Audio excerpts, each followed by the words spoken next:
नमस्कार, प्रणाम। अजय भोजपुरी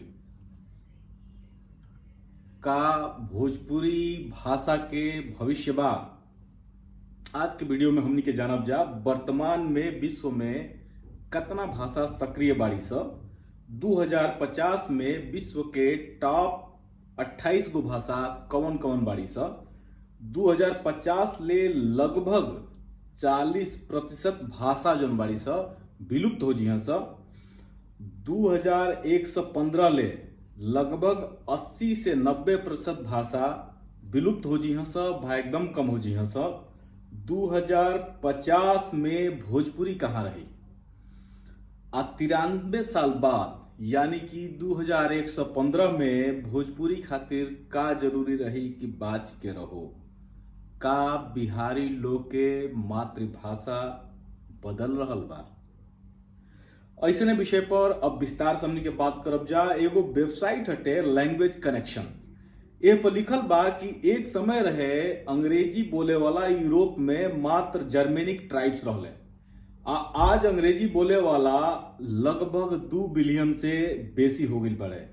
यही वेबसाइट पर लिखल बा कि वर्तमान समय में 6000 भाषा, लगभग 6000 से ऊपर भाषा बाड़ी सा, माने 6000 भाषा जो पूरा विश्व में बोलल जा रहल बाड़ी स। एकनी में मात्र 600 के करीब भाषा 2115 में यानी कि आज से 93 साल बाद लगभग 600 भाषा बाचल रही स। बाकी भाषा या तो कम हो जी स ना तो विलुप्त हो जी स। रो सबकी स्क्रीन पर ए वेबसाइट से जुड़ल ई खबर सोझा बाटे, देख सके सबे। हम रोआ सबके इजी रेफरेंस खातिर हाईलाइट कर दिले बानी। प्रेपली नाव से एगो वेबसाइट बा, भाषा से जुड़ल वेबसाइट हटे। एकर सर्वे कहत बा कि वर्तमान में जौन भाषा विश्व में अलग अलग देश आ अलग अलग जगहन पर बोलल जा रहल बाड़ी स, ओह में से 40% भाषा 2050 ले खत्म होखे के कगार पर आ जिह स। लैंग्वेज कनेक्शन और प्रेपली के सर्वे दोनों में कुल भाषा के संख्या में तनी अंतर बाटे।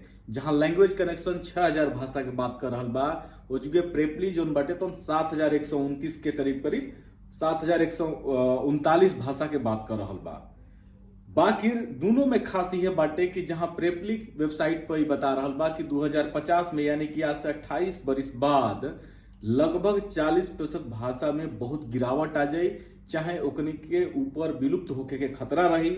ओजुगे लैंग्वेज कनेक्शन जोन की लगभग 93 बरिस यानी कि 3 गुना समय के बाद 28 के बाद 28 साल के जो अंतर बाद 2050 तक ले ओकरा में 3 टाइम्स मल्टीप्लाई कर दी 3 गुना समय के बाद में यानी कि 90 बरिस में लगभग 80 से 90% भाषा जो ऐसे में बाड़ी सौ ओकनी के विलुप्त हो जी सब। ओकनी के बोले वाला लोगन के संख्या बहुत कम हो जाई। यूं आंकड़ा रुआ सबके स्क्रीन पर बाटे। जानकारी ई एस्टिमेटेड बाटे जौन हो रहल बा ओकरा आधार पर एकरा में मैसिव मतलब बहुत भयानक बदलाव होके के संभावना बहुत कम लौकत बाटे। जौना हिसाब से ग्रेजुअली धीरे धीरे जौन बदलाव आ रहल बा ओकरा आधार पर ही दोनों सर्वे बाटे। प्रेपली के सर्वे विश्व के टॉप 28 गो भाषा के आकलन कैले बाटे। माने एकरा में ई देखावल बा ए वेबसाइट पर जब रुआ ए टेबल के देखा तनी जोन आवत है स्क्रीन पर, ए टेबल में लगभग 28 गो भाषा जोन इसमें विश्व के टॉप 28 गो भाषा बाड़ी सा ओकनी के लेके एगो सर्वे कैले बाटे कि वर्तमान समय में यानी कि 2020-21 में ए भाषा के बोले वाला लोगन के संख्या कितना बाटे, एस्टिमेटेड संख्या। कहे से कि एकनी के जो जानकारी भाषा के ले मिलल बाटे वो 2011 के आसपास के हटे। तो वो सब टेबल में देखब कि 2013, 15, 17, 18, 19, 20, 21 और फिर 2050 में वो भाषा के संख्या में का बढ़ोतरी होताटे का घटताटे, ये चीजन के बारे में ए टेबल में वो सब देख सके नहीं। ए टेबल में कुछ एक खास चीज बाटे, वो खास चीज के जानल बहुत जरूरी बा। जौन ये 28 गो भाषा बाड़ी से में 28 गो भाषा में से 9 गो भाषा भारत के बाड़ी सा। मजेदार बात बाटे कि ये 9 गो भाषा जो की भारत के बाड़ी से टेबल में ओकरा में 8 गो भाषा संवैधानिक मान्यता ओकनी के मिलल बाटे आ एगो भाषा जो बिना संवैधानिक मान्यता के बिया वो है भोजपुरी।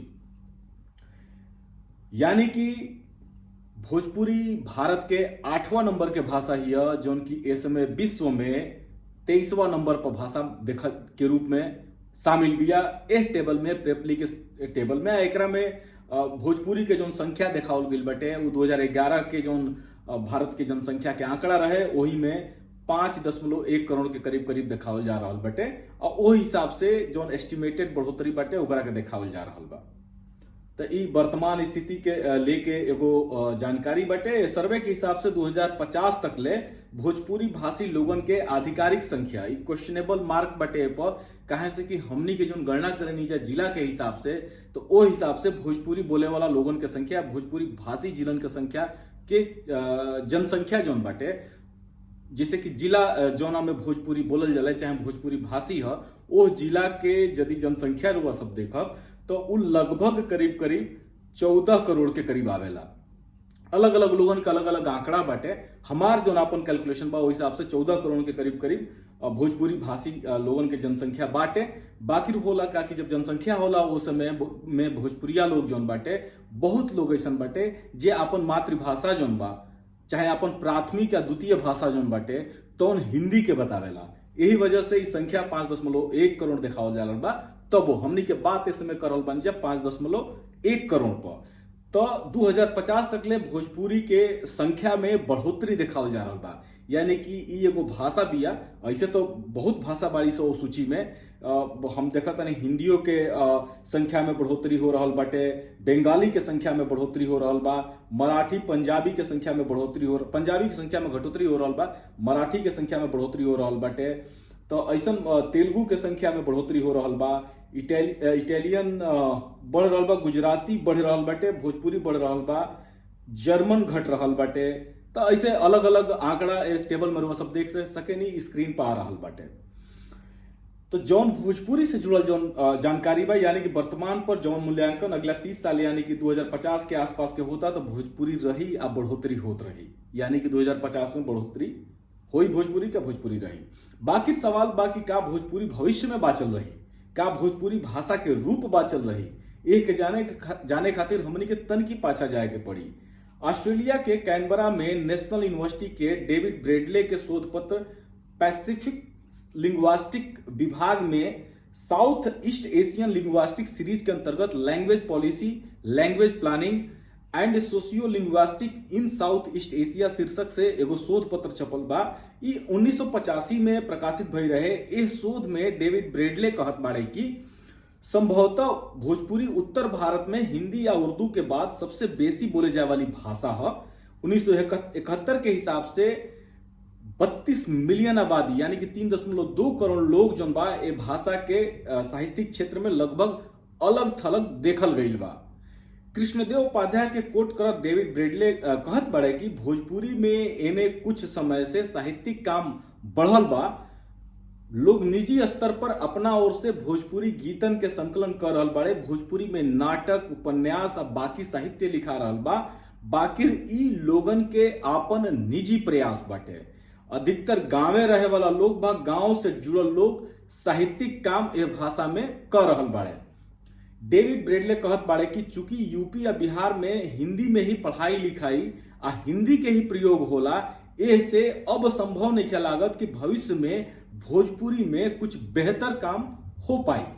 सिंस वहां लिखत नहीं, since standard Hindi in addition to being the official language of India is the state language of both Uttar Pradesh and Bihar, it does not seem very likely that there will be much variation in the status and use of Bhojpuri in future.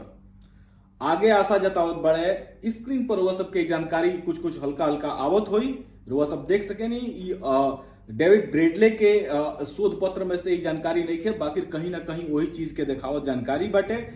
आगे वो आशा जतावत कहत बड़े कि एमे कोनो शंका नहीं है कि भोजपुरी यूपी के बस्ती, गोरखपुर, आजमगढ़, देवरिया, बलिया, गाजीपुर, मिर्जापुर और जौनपुर में बोले जाले। बिहार में भोजपुर, रोहतास, सिवान, सारण, चंपारण, गोपालगंज के भाषा है। एजुगा के अधिकतर लोग भोजपुरी में बोले बतियावेला।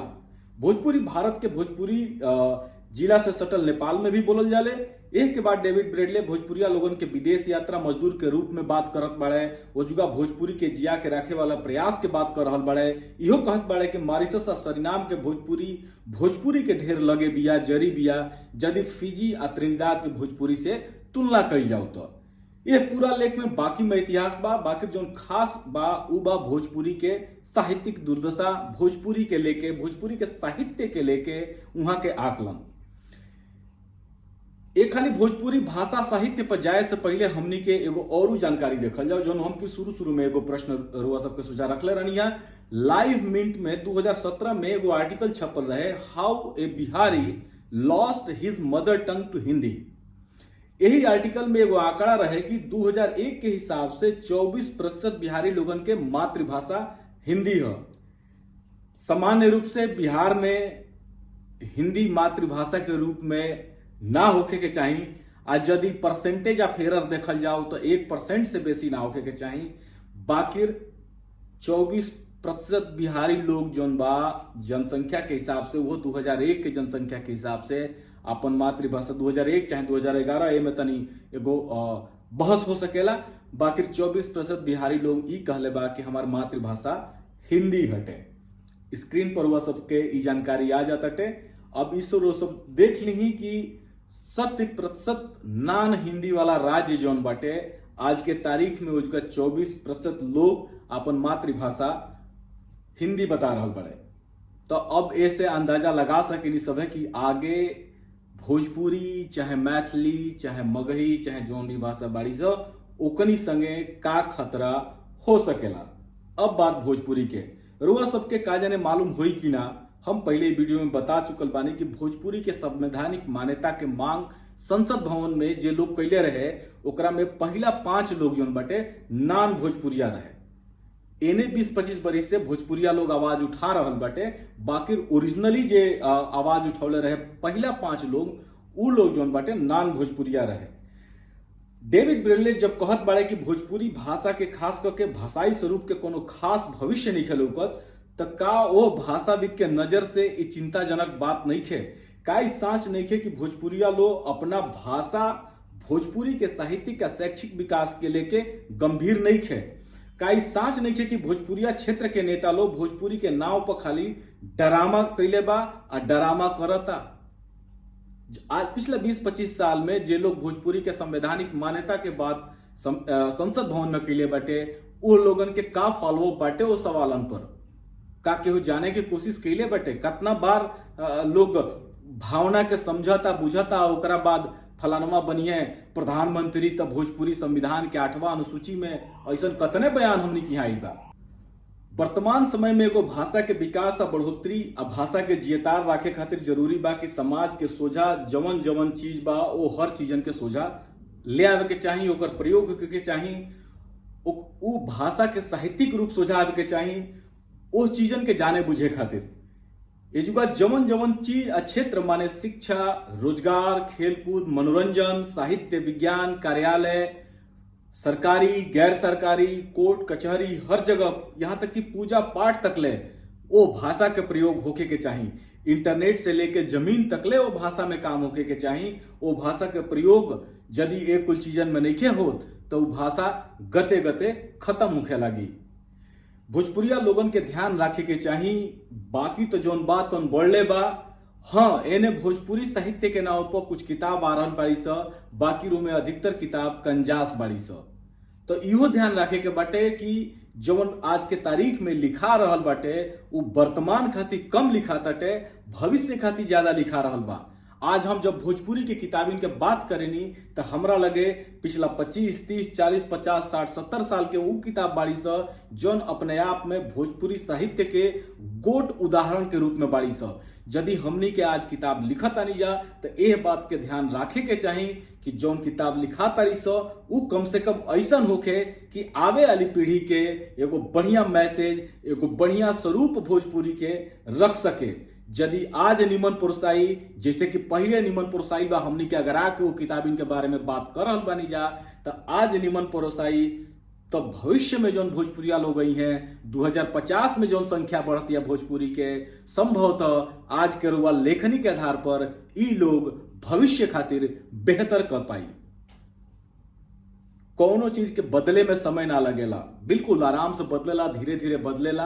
बाकी जरूरत बा भोजपुरी यदि आगे बढ़ रहल बिया, भोजपुरी के लोग गूगल में खोज रहल बा, भोजपुरी साहित्य लोग देख रहल बा, विकिपीडिया पर टॉप सर्चेबल भाषा के रूप में भोजपुरी के नाम आ रहल बा, तो ऐसा समय में ये हमनी के जिम्मेदारी बाटे कि भोजपुरी में हर बेहतर चीज के सोझा लेके आवल जाओ, लोगन के सामने रखल जाओ।